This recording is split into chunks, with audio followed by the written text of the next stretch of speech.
Welcome to RPG Book Club, the podcast where we play a little bit of a video game and talk about how it makes us feel. I'm Sam. I'm Bernard. And I'm Trish. And it is 10:22 a.m. And today we are continuing our playthrough of Drakengard for the PS2, covering chapters 5 and 6.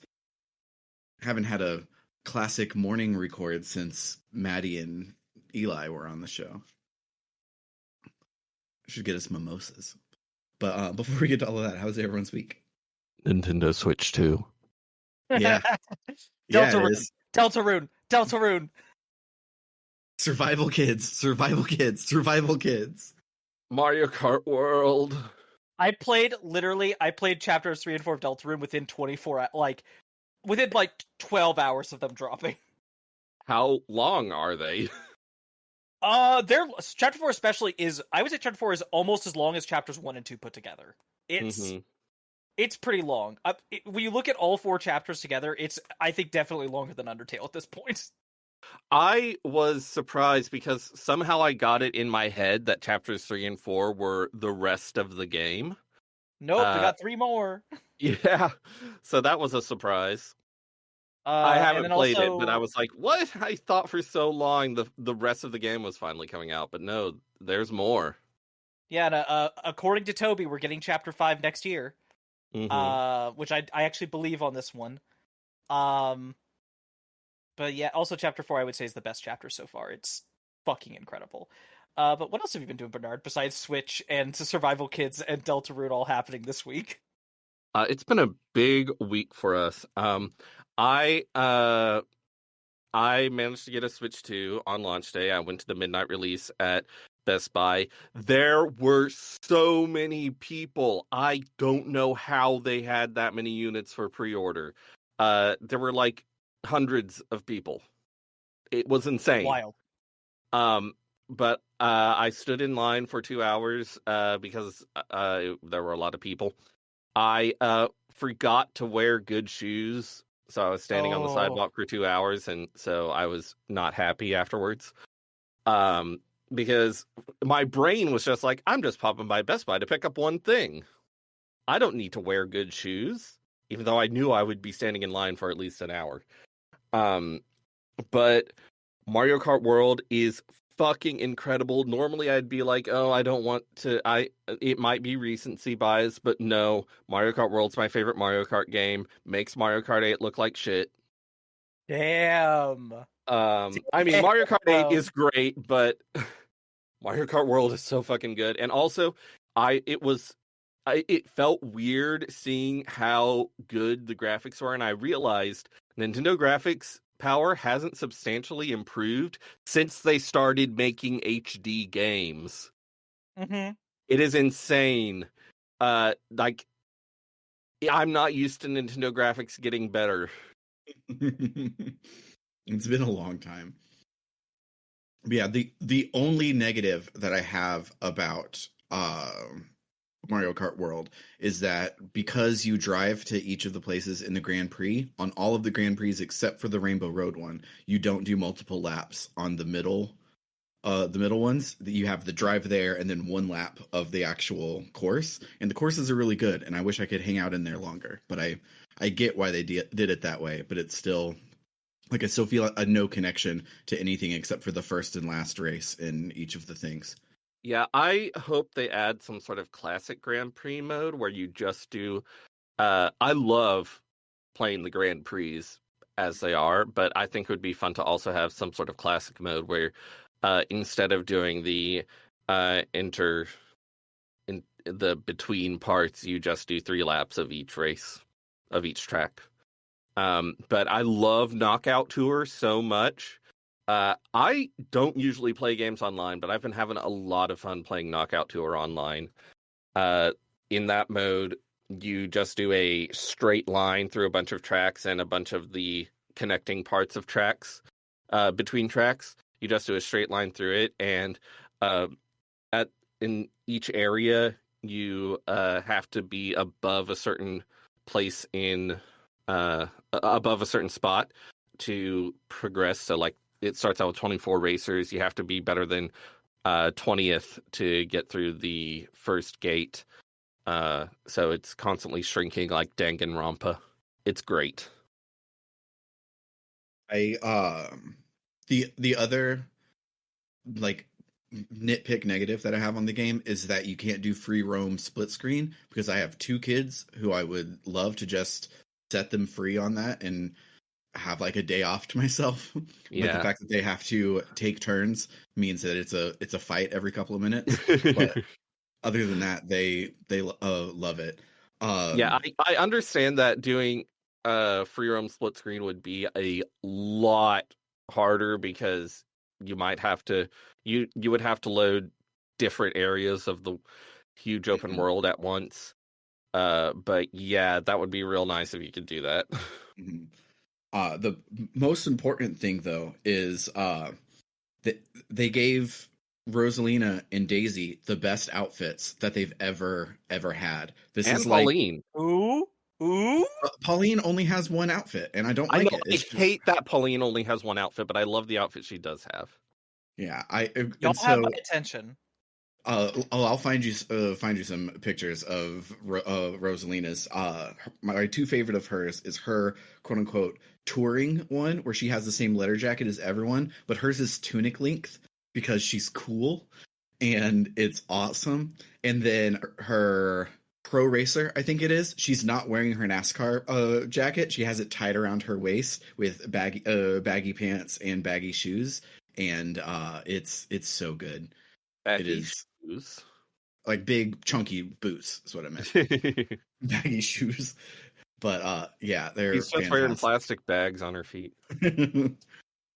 But yeah, so the first character I unlocked everything in is Yoshi, because I was cheating and I wanted to win and stomp these kids into the dust on the first day that we had Mario Kart. So I was using my normal, and so I got all of Yoshi's, and then I started unlocking more, and so I went to Rosalina's, and Rosalina's outfits are awesome. She has like 5 or 6 of them. Then I unlocked several of Daisy's, a couple of Peaches, and then I'm like, all right, Pauline, and she gets one. She only gets one alternate costume. It makes me so sad. Also, Birdo only gets 2 alternate costumes, and I don't like either of them. I haven't unlocked Birdo's other costumes yet. But Birdo, I love Birdo, and I want her to have great costumes, but I don't like her alternate costumes in this. Oh, I do love the giant Birdo mermaid statue in outside of Peach City. It's so good. God. Also, this might be one of the best soundtracks that Nintendo has ever put out. Ooh. Like, Mario jazz has been a genre for a long time now, but this is just on a whole other level. Apparently, Nintendo didn't just use their internal music team like they usually do. Apparently, they brought in some like respected Japanese jazz musicians to help out as well. And the arrangements and performances are amazing. Unlike a lot of Mario Kart games, they actually have tons of arrangements of classic Mario songs, because you don't just have the track, the music for the tracks. You also have music that plays when you're between the tracks, or in menus, or on the open world. And there's so much of it is classic Mario tracks, and the best fucking versions of them you've ever heard. It's so good. We will probably talk even more about Mario Kart in the after show. I'm sure. Speaking of Switch 2, I have been playing the first new Survival Kids game in 15 years, and it's way different than the others. So the others are all like survival type games, like they like Minecraft, Ark, those sorts of things that then will have puzzles and exploration and stuff like that on top of it to like have its own unique flavor. This one has almost none of the like survival type things. Like you don't have a hunger meter, but it kind of gamified it in a way that's really cool. So you have like discrete islands, and those islands are like puzzle gauntlet sort of things. And so you start off and you're like, okay, well, I first have to find all the stuff to build my base camp. But to do that, I'm I have to get over this puzzle thing, so I have to figure out how to do it and get the right things for that. And they time you, and there are secrets to find in each level, and you can play it multiplayer, and it is delightful and really good. But if someone's like, hey, what survival kids game should I play, I'm still going to point them to the free one on NSO and then tell them to get the fan translation of the second one, because that's still where it's at. But if they iterate on this idea going forward, I would really like that. It's really cool. And I'm watching some gameplay, and I like that it looks like when you're carrying something large, it doesn't go into your inventory. Like this person is dragging a log. Yeah, you have to drag everything. And so if you're going and picking up like normal items, you only can carry 3 because that's as many as your tiny kid hands can balance on your hands. And so it does really cool things where you have to throw the items or carry them and drop them off. But a lot of times it's like, oh, the crafting table for this bridge is, even though this is a gameplay abstraction, it's on the other side of the ravine. How do we get there? And you have to throw all of your stuff across the ravine to make it land in the box to build the bridge. And that's silly. A lot of silly little cute things like that. But it's had several times where I've been like actually like head scratcher trying to figure out the puzzle.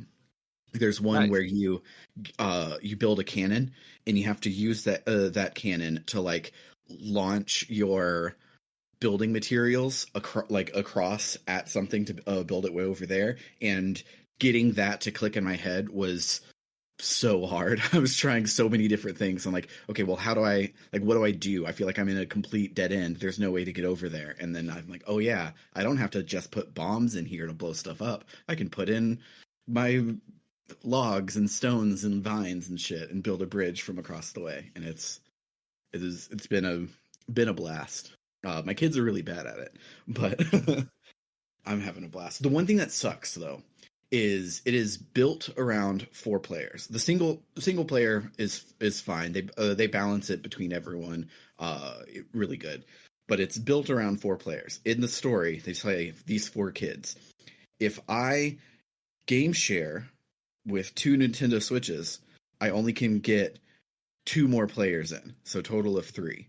And if I play split screen on my Switch 2, I only can have 2 players in. So to get to 4 players to the intended, I have to have 4 Switch 2s with 4 copies of the game. And that's wow. That's a lot of money. I think you might be able to do it with 2 Switch 2s and split screen on either, but I don't have 2 Switch 2s to test it. But I do know that both of the ways that I have available to me, I can't get 4 people in at once. Damn. Speaking of problems in games, unless we have more to say. I did have more. I didn't talk about my week at all. Oh, yeah.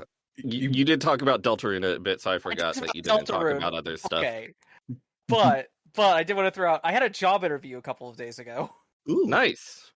I think it went well. I'm really hopeful. It would be a part-time job at the local library as a circulation assistant, and I would love that. It would be great. Libraries. I adore libraries. So yeah, fingers crossed that I actually get that job. It's good in terms of money and pay, but not so good that it would maybe fuck some stuff up. And I think the hours aren't bad enough that it would really fuck up with, say, doing podcast. So, fingers crossed. Nice. Wish you the best. But you know who I don't wish the best? Chaim. I was gonna say this bit. So let's transition over to talking. I mean, technically he's fighting to prevent the destruction of the world. I still don't like him.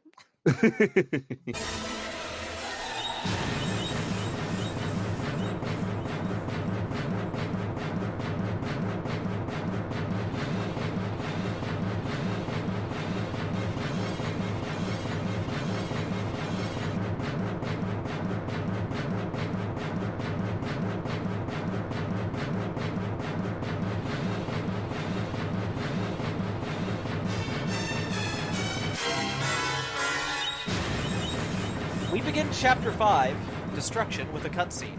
Two armies are all lined up, ready to begin a battle. In blue, we have the forces of the Union, and in red, the forces of the Empire. Just as they begin to charge, what might look like a sort of even fight is quickly revealed to be a complete farce, as behind enemy lines, Cyclops rise up to take part in the battle. Now, This when I say rules. Cyclops, you might be imagining some sort of like one-eyed ogre sort of thing, but literally the only thing correct in your supposition there is the monocular aspect. No, these are enormous stone monsters, basically kaiju, made of magic and masonry. These They are lack Gigas from arms. Skies of Arcadia. Mm-hmm. They lack arms, but they don't really need them, considering their giant eye can shoot magical blasts and stuff. Oh, and they also have scaffolding all around the head area, which makes it clear how man-made they are. It's a really cool detail that I like. Mm-hmm. Anyway, they attack, and it's just completely turns into a slaughter. So it's time for Kaim and his dragon friend to ride in and do something about that. From there, we get what is actually a pretty decent flying level. The Cyclops are a nice change of pace compared to previous airborne missions. The Medusa heads that are also trying to kill you, which feel like they're pulled straight out of a Castlevania game, they aren't nearly as annoying as some of our past flying enemies have been. Or maybe I just feel that way because I was using Sam's advice from last episode about the L2 and R2 buttons.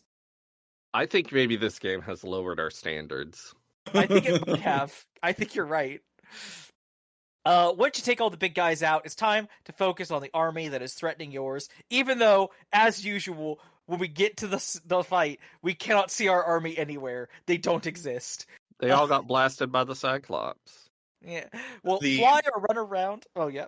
The sergeant character, the voiced member of the army that we've had, so people saying like, "We must not let Kaim fight alone," and it's like, okay, do it then.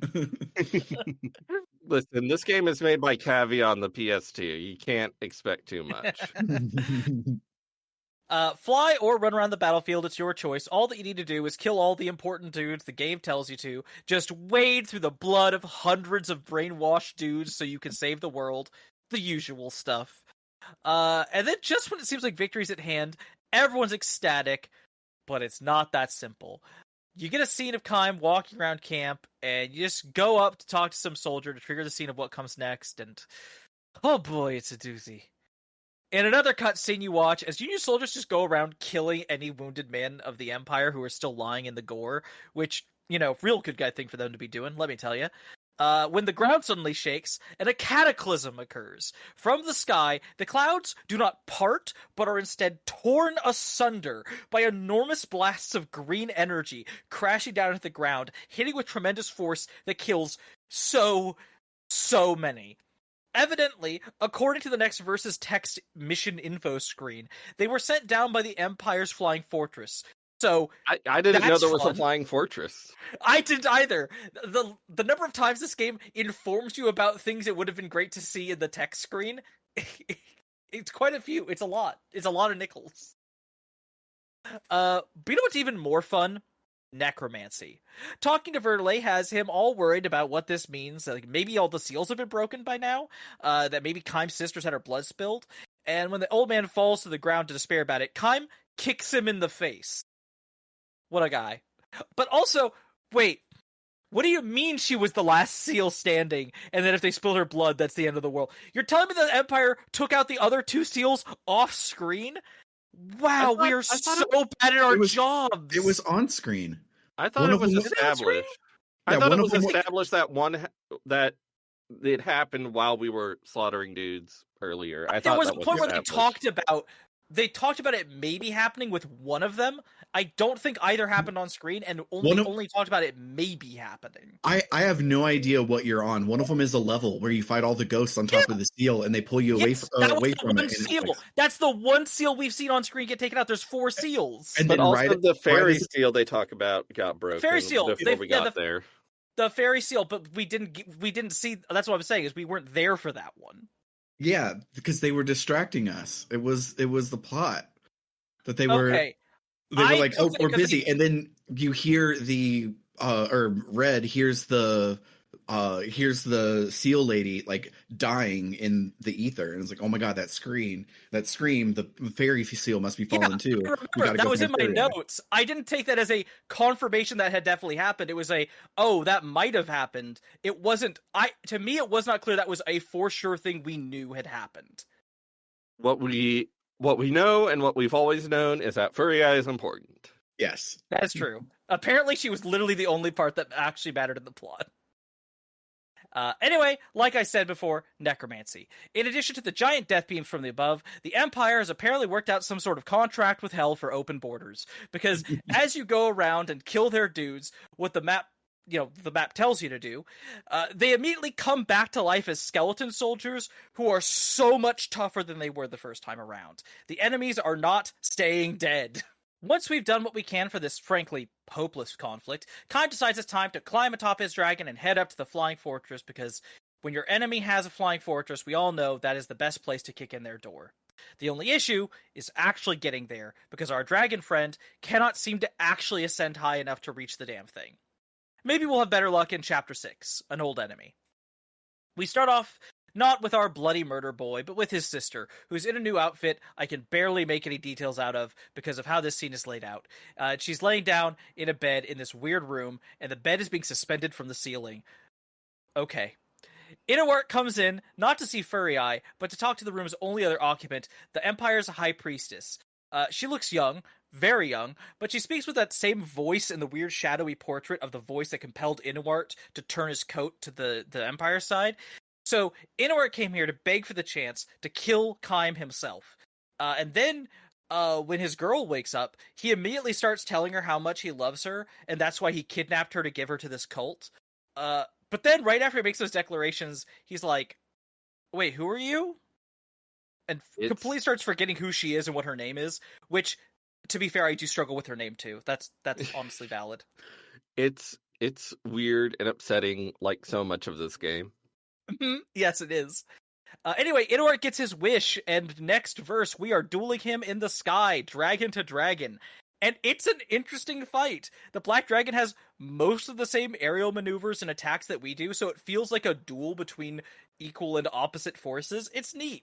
Once you hurt the enemy enough, they go to retreat, which is exactly what our dragon was waiting for. By following behind them, she is able to figure out which air currents go up to the Flying Fortress, which means that now we can go up there too. But first, we have to fly around the exterior of the fortress, destroying the turrets and the towers that are guarding it, and honestly, it's pretty good. What is happening? There are 3 flying stages that I liked in a row. That shouldn't be possible. Not in this game. Anyway, now we're inside, and we head up the stairs, and we have a much tighter time limit than normal in order to bust all these jerks and get to our sister, which is going to be hard because they put a magical barrier in the way. To destroy the barrier, we have to go to these 4 magic whatsits that are projecting the field and disrupt them, which, of course, means that you have to kill the guys who are stationed there. This is Drakengard. That's done. We then need to wade through the mob to get to a key, and then head upstairs for what comes next. Kaim comes out on the same room we saw before, but like really far above it and on a balcony where he can't actually get down to it. And from above, we can see that Furry Eye is dead. She has been skewered to the central crystal or glass monolith of the room, and Kaim is so overcome with emotions, yet he can't do anything with them. After all, he gave up his voice to make his pact, as he falls to his knees and cannot let out any sounds for his anguish. That's some fucked up stuff, game. Good job. I really like it. Anyway, the High Priestess shows up, and yeah, she's a literal child. She's no longer scaring with that scary deep voice, but her own childish one, and she just recites the Watcher's poem thing again. But we don't have time for that. Our own dragon is here to remind us about, yeah, sure, Fury and grief. Fury is dead. But that's all the seal's gone. The world is screwed. So the best thing we can do now, apparently, is to quickly leave and try to stop the Empire from getting the seeds of resurrection, whatever the hell those are. It's gonna be difficult, but after a brief struggle, Kaim gets up and sets the task ahead of him. I feel like I might know how he's gonna cope with this loss, and it's going to involve a lot of corpses. Yeah. But we'll find out for sure next time with the last episode covering this game. not the rest of the game. There's a lot more game You're than we're right. going to cover. I didn't but, say the rest of the game, but yes. the last episode we're doing covering it. I'm just clarifying for anyone who might not remember in the audience. Yeah, there's a lot more game that we're not going to cover.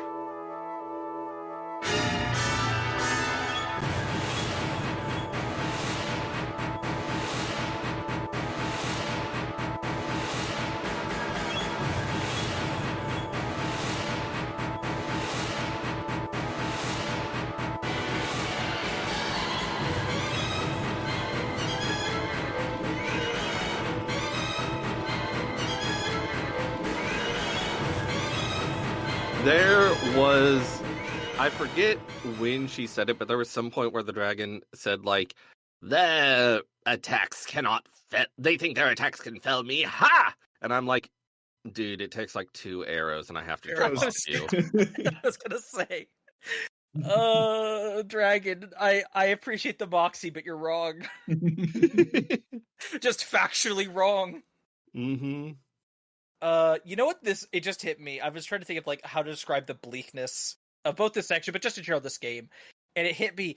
It has a real Kobayashi Maru feeling. Like this is truly a scenario with no winning. Like this is anytime you make any seeming progress, you are immediately curb stomped in the face, and 8 terrible things happen, and you're not even able to cry about them.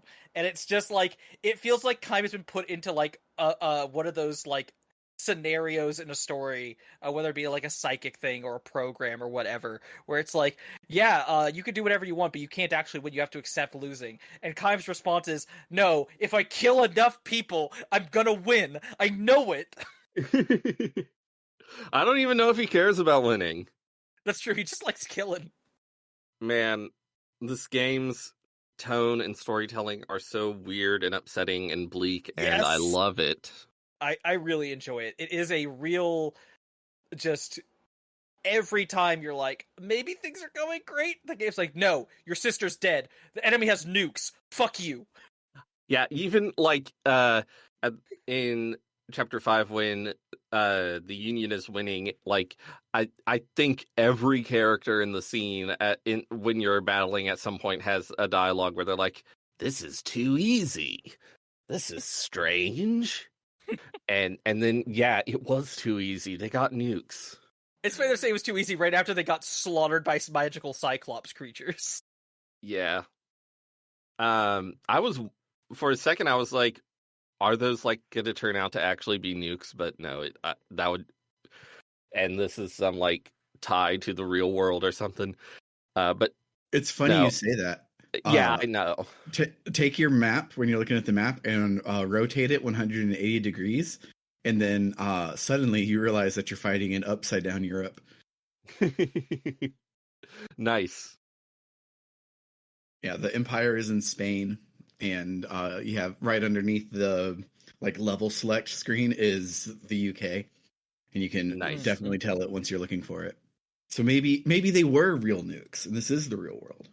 Man, I don't have a lot to say about this week. It's good. I will say, I'm playing on a somewhat small screen. I could not tell what had happened to Furia. It actually looked to me like she was just standing there, and then suddenly Kaim fell to his knees, and the dragon was like, "Oh fuck, she's dead." And I was like, oh. I was playing it at full screen. I for somehow didn't notice the knife through her at first either. I was like, oh, she seems something's going on with her. Oh, Kaim's upset. What is she? Oh, she's dead. Oh, she's really dead. I thought she was just being still and quiet, which is normal for her. It is true. She's spent most of this game being still and quiet. She truly is one of those characters where you could kind of replace her with like a chair. Wait, when is this? It's in the FMV that plays right before Kaim is like, oh shit, my sister's dead. There's an FMV there?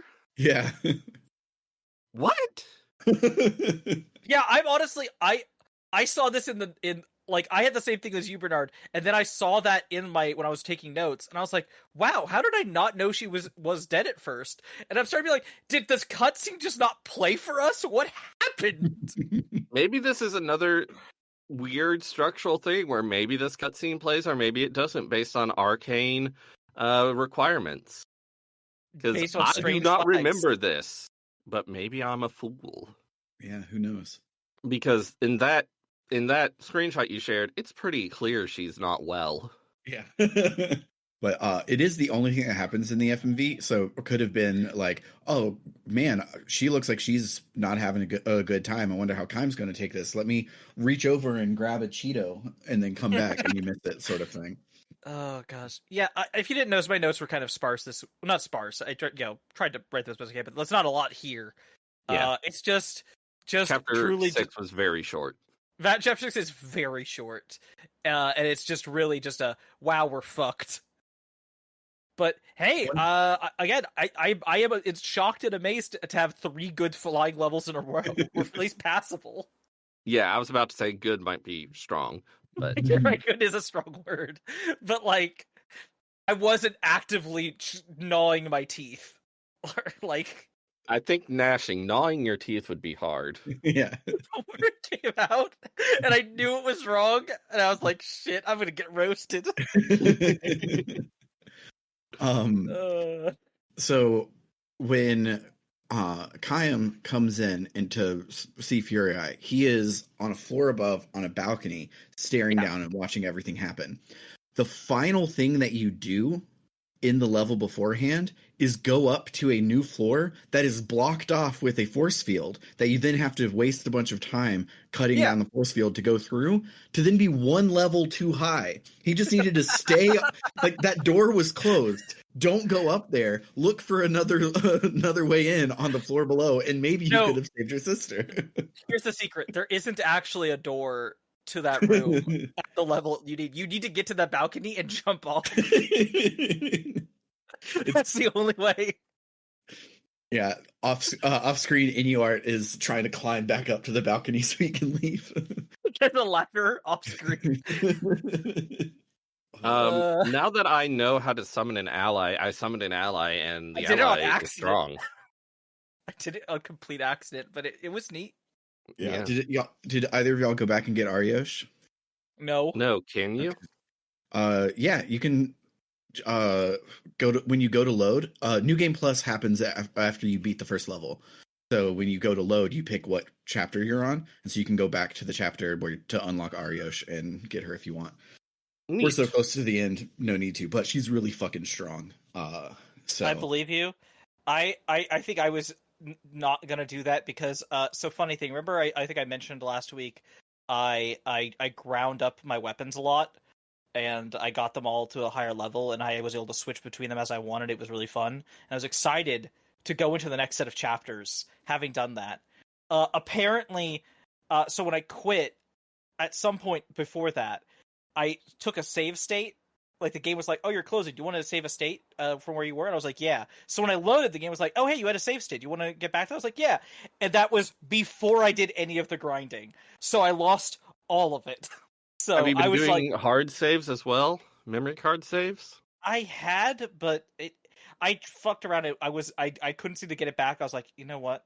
I don't care. I'm near the end of the game. I'll just go forward with my sword. I'll just keep using the sword works. Kime's sword is fine. I can just use it. I really like the lance. I forget what it's called because these all have weird ass names, but I like the lance a lot. I don't love its magic attack, but its combo is easy to do, and it's strong.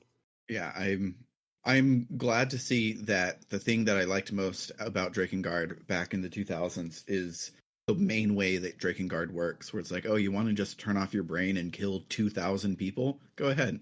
Just exactly. It's very. Do you want to turn off your brain and kill 2,000 people and not have as much fun as you would have playing an actual Muso game? Yeah, exactly. Like, do you want the experience to be mind-numbing and not enriching in any way? Yeah, this is one where you have to turn your brain off. And whistles. Do you want a fun game where you kill thousands of people? Go play a Muso game. Do you want to turn your brain off and just press buttons and watch blood? Then there you go. That's Drakengard. 10 out of 10. And also it has really interesting plot and storytelling for some reason. This game is a peach. It is indeed a peach. It's a peach with a really big pit in the middle, but like, that's kind of the experience. Oh god, that I'm so sorry. This is such a stupid digression. That just calling it a peach remind me. I had this fucking acting class teacher once who was such a snob, and one of his things about theater was he's like, you know, going to the theater, it's like going to an orchard and walking around the peach trees and picking a peach yourself. And just like rubbing it off and enjoying it right there. Watching a movie or a TV, that's like eating canned peaches. Like they're coated in syrup, and they're kind of the same every time, and you don't get that personal touch of just going to a tree and picking out a peach. And I was like, I kind of get the metaphor you're making, but you're also like low-key throwing a lot of shade on movies and television acting. Go fuck yourself. That's ridiculous. That's stupid. I hate that. Also, one of them I love he live described. theater, but... One of them he described a chore, and the other one he described a tasty treat. So let's see. Right. Yeah, driving somewhere, walking around in this heat, in this climate, to pick a peach myself, and then I have to prepare it myself. No, I'm just gonna dump a can of peaches and some cake batter and have me a cobbler. Thanks. Yeah, right? Oh, it's a cobbler. Do we have anything else to say about Drakengard for this week? Probably not. You know what? We do have something to talk about, though. Yeah. So I had a handy segue there, but now Trish ruined it, as she always does. So this is the second to last episode of this game, which, as is tradition, unless we accidentally beat the game a week early like last time, is when we open up the polls for our next game.